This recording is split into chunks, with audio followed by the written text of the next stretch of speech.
नमस्कार, ओंकार आवामी में आपका स्वागत है। आपके साथ मैं हूं रेखा मिश्रा। आगामी झारखंड विधानसभा चुनाव को देखते हुए आजसू का कुनबा धीरे धीरे बढ़ता ही जा रहा है। विधानसभा चुनाव के टिकट के लिए प्रत्याशियों का आजसू में शामिल होने का सिलसिला जारी है। इसी कड़ी में आजसू केंद्रीय कार्यालय में मिलन समारोह का आयोजन किया गया। इस कार्यक्रम में सुदेश महतो, गिरिडीह सांसद चंद्र प्रकाश चौधरी, पूर्व मंत्री उमाकांत रजक की उपस्थिति में जेएमएम की वर्षा गाड़ी और जामताड़ा से पूर्व विधायक विष्णु भैया चुन्ना खान ने आजसू का दामन थामा। मौके पर उपस्थित सुदेश महतो ने कहा, आजसू पार्टी गांव गरीबों की पार्टी है और यहां पे सभी का स्वागत है। समाज को एक साथ लेकर न केवल अपने लिए बल्कि दूसरों के लिए भी तैयारी आपने की, इसलिए आप सभी को, आपकी पूरी टीम को हम अपनी ओर से बधाई देते हैं। हम एक जुझारू महिला नेत्री वर्षा गाड़ी, जिनका पॉलिटिकल शुरुआत, राजनीतिक शुरुआत इसी आजसू परिवार से प्रारंभ होता है और एक साधारण रूप से संघर्ष करने वाली समूह के बीच काम करके जो दायित्व इनको जब दिया गया, इस दायित्व में निखर कर उभरने के बाद इस परिस्थिति में जो राजनीतिक रूप से उनके व्यक्तिगत निर्णय से उठापटक हुआ, लेकिन आज संशोधित होकर फिर से अपने परिवार में वापस आ रही है, इसलिए वर्षा गाड़ी जी को भी हार्दिक स्वागत करते हैं। वर्षा गाड़ी को अगर ये पहचान मिली है तो सिर्फ और सिर्फ ये आजसू पार्टी से मिला है। और मैं, अगर ये मेरी पुनर्वापसी है इस घर में, तो मैं आज सारे गलतियों को बड़े भाई के समक्ष माफी मांगते हुए, अगर पुनः माफी मांगती है कि हमसे जो भी गलती हुई है मुझे क्षमा करें और भविष्य में इस पार्टी को जिस मुकाम तक हमें ले जाना पड़े, हम भैया के साथ हर कदम पे चलने के लिए तैयार रहेंगे। इसी विश्वास के साथ जो सम्मान इस पार्टी में मुझे पुनः मिला है, मैं इस सम्मान को दोबारा इस झारखंड की राजनीतिक परिवर्तन करने के लिए हम लोग सक्षम है। हमने ये समझा ये लड़का जुझारू है, इस जुझारूपन से निश्चित रूप से झारखंड को एक नया नेतृत्व मिलेगा। झारखंड के गांव, गरीब, मजदूर, किसान, नौजवान का भलाई इसी के हाथ से संभव है। और मैंने बहुत सोच विचार करके ये निर्णय लिया कि मैं आजसू में जाऊंगा, आदरणीय सुदेश जी के साथ मिलकर काम करूंगा और झारखंड के गांव, गरीब, किसान, मजदूरों के हित के लिए जो भी लड़ाई लड़ना पड़े सड़क से सदन तक हम लड़ेंगे। झारखंड मुक्ति मोर्चा की रांची से प्रत्याशी महुआ माझी ने जेएमएम के कार्यकर्ताओं के साथ रांची विधानसभा क्षेत्र से नामांकन किया। इस दौरान कार्यकर्ता काफी उत्साहित दिखे। महुआ माझी से खास बात की हमारे सहयोगी कौशल कुमार ने। नमस्कार, आप देख रहे हैं ओंकार आवामी और मैं हूं आपके साथ कौशल कुमार। आज रांची विधानसभा से झारखंड मुक्ति मोर्चा के प्रत्याशी महुआ माझी ने अपना नामांकन दाखिल किया।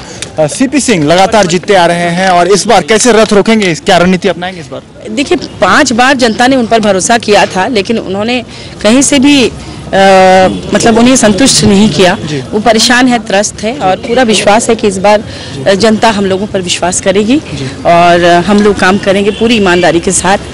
जो भी हमारे अधिकार क्षेत्र में आएगा हम उसे पूरी निष्ठा के साथ काम करेंगे। मैडम, मुख्य मांगे अगर देखी जाए, क्योंकि जाम की बहुत बड़ी समस्या है, अभी तक एक ओवरब्रिज नहीं बन पाया है और कई ऐसी समस्या है, गंदगी की बात जितने भी वादे किए थे उन लोगों ने कोई वादा पूरा नहीं हुआ। 24 घंटा बिजली देने का वादा पूरा नहीं हुआ। 14,000 स्कूल बंद कर दिए गए। प्राइवेट स्कूल में बच्चे को पढ़ाने में कितना खर्च आता है आप जानते हैं। गरीब नहीं पढ़ा पाता अपने बच्चों को सही ढंग से। उसी तरह से महिला सुरक्षा का भी वही हाल है।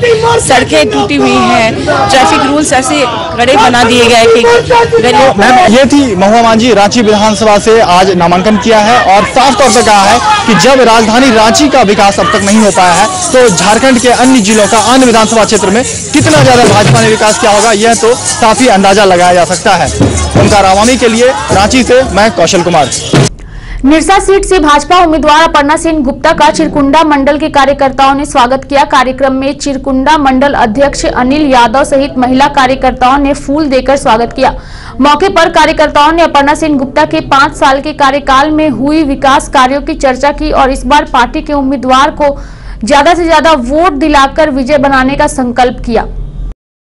आज स्वागत समारोह इसी पर प्रोग्राम हुआ और इस क्षेत्र का दौरा भी हुआ, जहाँ जहाँ हमारे अध्यक्ष और यहाँ का जो हमारे कार्यक्रम। बुलेटिन में यहाँ रुकेंगे, एक छोटे से ब्रेक के लिए, जल्द हाजिर होंगे।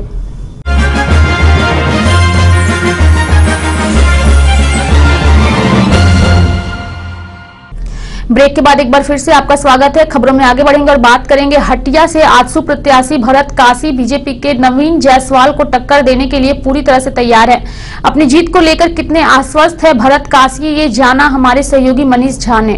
हमारे साथ है भरत कासी जो हटिया से आजसू के प्रत्याशी हैं, उनसे ही जानेंगे कैसा चुनाव को तैयार चल रहा है।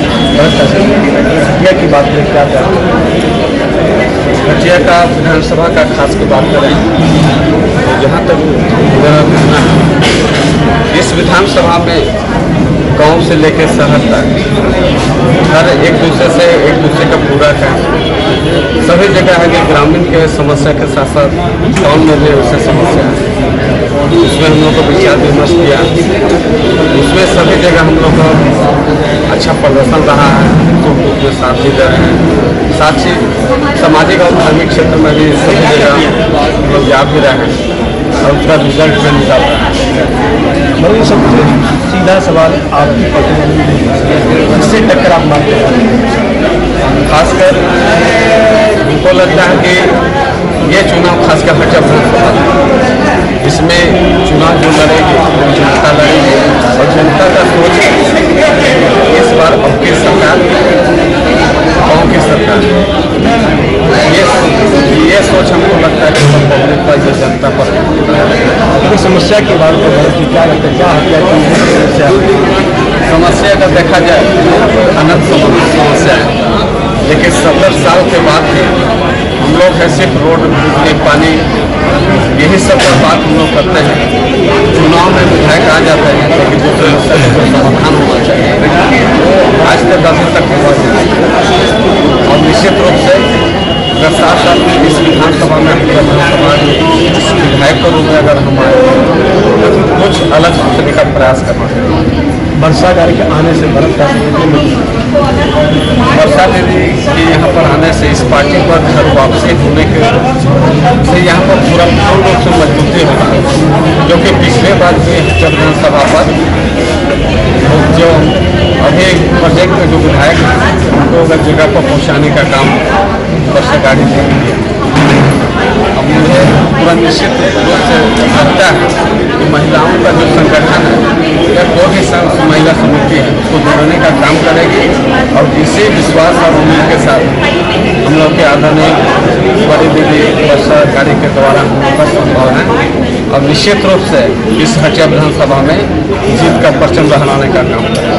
आप आजसू भाजपा से पूरी तरह से अलग हो, क्या लगता है आप आजसू का जो रफ्तार है बढ़ेगा?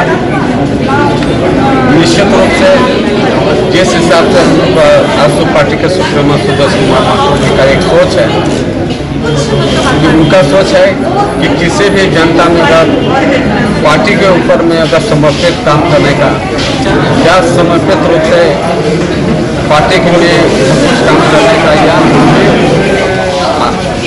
एक भाग वो दिखाना आजसू पार्टी में क्षमता है और आजसू पार्टी एक परिवार के समान है, जिसमें किसी भी जाति या समुदाय से एक सोच एक विचार के साथ विचारधारा के साथ चलने की जो माननीय सुदर्शन कुमार महतो के द्वारा किया जाता है।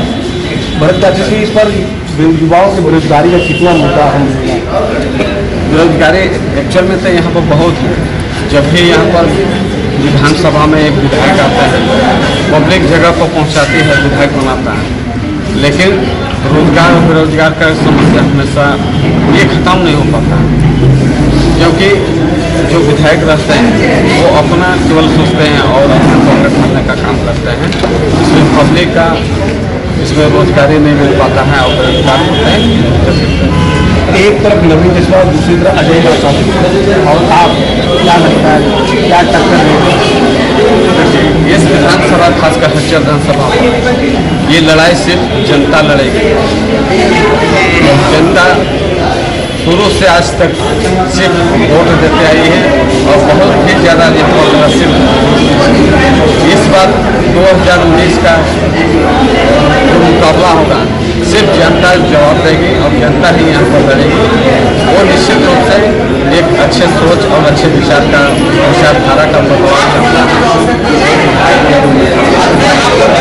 ये थे हमारे साथ भरत काशी जो आजसू से हटिया के प्रत्याशी हैं। उन्होंने खुलकर बताया कि चुनाव की रणनीति क्या रहेगा, क्या टक्कर किसे कितना उनसे निकलेगा और क्या क्या समस्या रहेगी हटिया के अंदर, बिजली की तरह, पानी की तरह, सड़क की तरह अहम मतलब बताया जो वहाँ की बिजली सड़क पानी का देखना होगा। चुनाव परिणाम के बाद ही पता चलेगा किन प्रत्याशी को हटिया विधानसभा से विजयी प्राप्त होती है। के लिए मनीषा। चुनाव की डुगडुगी बजते ही देश भर की राजनीतिक पार्टियां झारखंड में आ गई है। चाहे सपा हो, चाहे बसपा हो, चाहे एनसीपी हो, सभी के सभी अपनी किस्मत आजमाने के लिए झारखंड की चौथी विधानसभा चुनाव में हिस्सा ले रहे हैं। तृणमूल कांग्रेस भी पिछले कुछ वर्षों से काफी सक्रिय है। ममता बनर्जी सरकार के काबीना मंत्री मलय घटक जो झारखंड के प्रभारी भी हैं, उनसे चुनाव को लेकर बात की हमारे संपादक संजय समर ने। हमारे साथ हैं पश्चिम बंगाल के मंत्री मलय घटक। मलय घटक जी, ये बताइए कि झारखंड में जो आप विधानसभा चुनाव लड़ रहे हैं तो आपका मुद्दा क्या है? देखिए, हम लोग का तो मुद्दा है तरक्की। बंगाल में 8 साल में हम लोग का चीफ मिनिस्टर ममता बनर्जी जो तरक्की का काम किया है, इधर कहिए तो 17 साल से बीजेपी का राज है, कहिए तो ये 17 साल में उसका 25% भी नहीं हुआ। हम ये आपको दावा कर सकते हैं कि हम लोग का बंगाल में ये 8 साल में 43 सुपर स्पेशलिटी अस्पताल बना, पूरा इलाज फ्री है, किसी को कोई पैसा नहीं लगता है। बंगाल में एजुकेशन फ्री है, कोई स्कूल में पढ़ता है तो उसका स्कूल का फीस बोलिए, ड्रेस बोलिए, किताब बोलिए, साइकिल बोलिए। तो बंगाल के सारे नियमों को यहाँ ले आएंगे क्या? तरक्की का बंगाल का नियम नहीं। मोदी जी भी विकास को ही मुद्दा बनाया है, तरक्की का सिमिलरिटी विकास ही होता है। देखिए, मोदी जी का तरक्की और ममता बनर्जी का तरक्की में फर्क क्या है? ममता बनर्जी तरक्की है कन्याश्री। बंगाल में जाइए तो लाखों 40 लाख से ऊपर लड़की को ये सुविधा मिलता है। अब मोदी जी का है बेटी बचाओ बेटी पढ़ाओ। अब चारों तरफ में घूम के अगर एक बेटी को निकाल दीजिएगा जिसको 5 रुपया भी मिला है तो हम मान लेंगे मोदी जी का तरक्की। आप आधी आबादी की बात कर रही हैं, तो क्या झारखंड में आपकी पार्टी आधी आबादी को टिकट दे रही है? हाँ, दे रहे हैं। क्या परसेंटेज है? 33% का पालन होगा। हम लोग का टिकट फाइनल नहीं हुआ पूरा सब सीट का, तो जब फाइनल हो जाएगा तब तो हम परसेंटेज आपको कह सकते हैं, लेकिन है। आपके कुछ कार्यकर्ता नाराज भी हैं, टिकट को लेकर के बता रहे हैं भ्रष्टाचार है। देखिए, टिकट बंटवारा जब होता है कोई भी पार्टी का, बहुत आदमी उम्मीद करता है कि हमको भी टिकट मिले। जिसको टिकट नहीं मिलता है तो नाराज थोड़ा दिन के लिए हो गई, लेकिन हम लोग उन लोग को समझा के। नहीं, वो कार्यकर्ता भ्रष्टाचार का आरोप लगा रहे हैं। देखिए, आरोप तो बहुत कुछ लगा सकता है, लेकिन कोई प्रमाण अगर मिलेगा तो उसको बोलिए हमको तुरंत सबमिट करने के लिए। आधी आबादी के लिए क्या योजना है आपकी? वो तो हम लोग का स्टेट प्रेसिडेंट आपको बताएगा। आधी आबादी का लिए बहुत सा लड़ाई झारखंड में लड़ना है।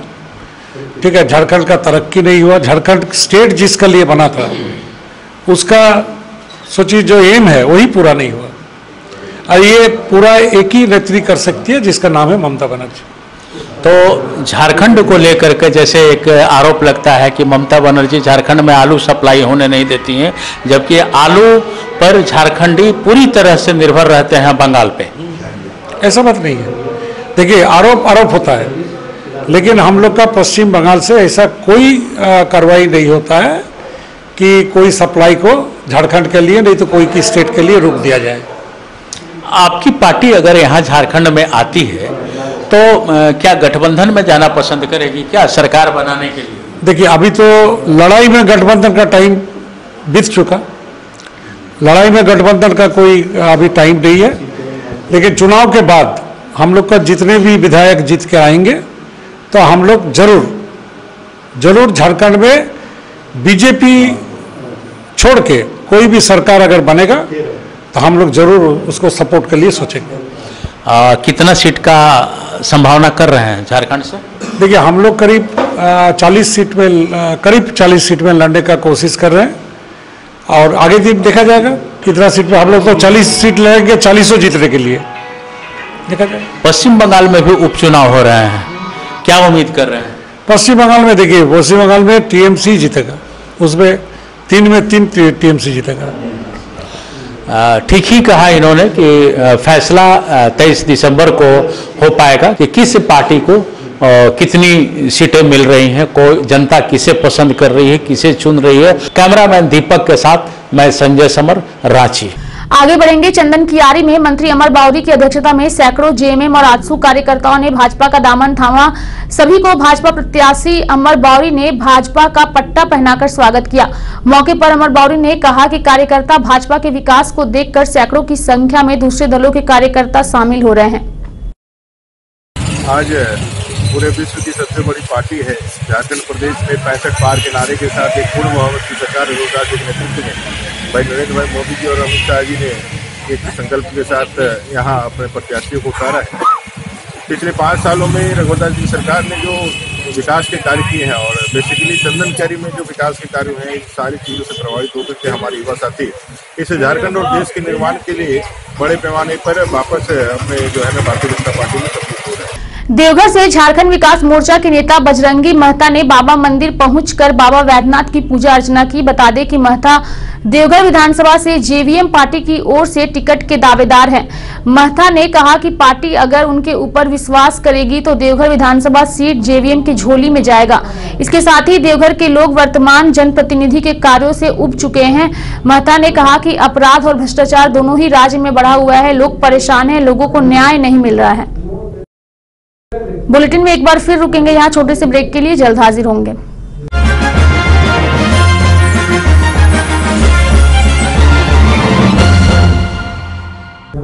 ब्रेक के बाद एक बार फिर से आपका स्वागत है। आगे बढ़ेंगे। गोड्डा पुलिस को बड़ी सफलता हाथ लगी है। गोड्डा के मेहरामा थाना क्षेत्र के पुल के समीप एक लग्जरी वाहन से 90 किलो गांजा बरामद किया गया है। बता दें कि बरामद गांजे का बाजार मूल्य लगभग 25 लाख रुपए आंका गया है।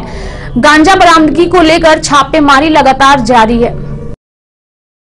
धनबाद में जमीन हड़पने को लेकर अस्मिता जागृति मंच के रंजीत सिंह परमार ने लगभग सैकड़ों महिलाओं के साथ उपायुक्त कार्यालय पहुंचे और उपायुक्त को ज्ञापन सौंपा और धनबाद के मेयर चंद्रशेखर अग्रवाल और बीजेपी के नेता रुपेश सिन्हा पर जमीन हड़पने का आरोप लगाया और कहा कि इनकी पड़ताल से 183 परिवार घर से बेघर हो गए हैं। उनका कहना है कि जबरन परिवार के घरों में ताला मार दिया गया है, जिससे लोगों को काफी परेशानी हो रही है। पेड़ पौधा लगा दिया, हमेशा धमकी देता है कि जल्दी यहाँ से हटो। वहाँ पर तो पेड़ पौधा लगा कर हम लोग बाहर भीतर निकलना मुश्किल हो गया है। हमेशा धमकी देता है खाली करो यहाँ से, जल्दी खाली करो यहाँ से। वही रुपेश सिन्हा जो है ज्यादा बकबक करो मत, यहाँ घर में सबको ताला मार दे रहा है। आज उपायुक्त महोदय के पास इसलिए आए हैं कि झरिया ब्रिज से लेकर जोड़ा फाटक की जो रेलवे लाइन की जो जमीन थी, वो जमीन पर जितने बसे लोग हैं 183 घर, वो उन लोगों को वहाँ पर जो है रुपेश कुमार सिन्हा और मेयर साहब ने मिल करके एक पार्क का निर्माण करवा दिया, वृक्षारोपण करवा दिया, जबकि वो जमीन अभी झारखंड उच्च न्यायालय में विचाराधीन है और इन लोगों को स्टे लगा हुआ है। इसके बावजूद उन लोगों ने पार्क के नाम पर वृक्षारोपण करके और उस जमीन को हड़पने का काम किया। रांची के आड्रे हाउस में वर्ल्ड हेरिटेज सप्ताह का आयोजन किया गया। यह 19 नवंबर से लेकर 25 नवंबर तक चलेगा। इस कार्यक्रम में रांची विश्वविद्यालय के कुलपति रमेश पांडे शामिल हुए। वहीं इस कार्यक्रम में विभिन्न स्कूलों से आए बच्चों ने भारत के धरोहरों को पेंटिंग के माध्यम से अपने पोर्ट्रेट में उतारा। सारे कार्यक्रम जो पर्यावरण से संबंधित या जीने के तौर तरीके से संबंधित है, उसमें बच्चों का रहना बहुत आवश्यक है, क्योंकि वो जो है भविष्य के लिए जो हमारी धरोहरें हैं, आज जैसे कि वर्ल्ड हेरिटेज डे है, तो बच्चों को इसके बारे में ज़्यादा जानकारी मिलेगी और भविष्य में तो वही उन्हीं को ये देखना। So many students are gathered over here. Mostly the young people, the young generation need to know the value of the heritage that ancient have built for us, how much that is important for us. the intricate details here. As you can see, everyone is participating in the workshop, so we can see the detailing of how it is built, what history does it hold. So it is very important for the younger generation to know the value of it, and through this it is very well conveyed that how we have accepted what was our history, and we have beautifully portrayed that through our portraits and landscapes. So yeah, it is a very nice initiative, and I think such initiatives should be done in a regular basis. जी, तो bulletin में अभी के लिए फिलहाल इतना ही। मुझे दीजिए इजाजत। नमस्कार।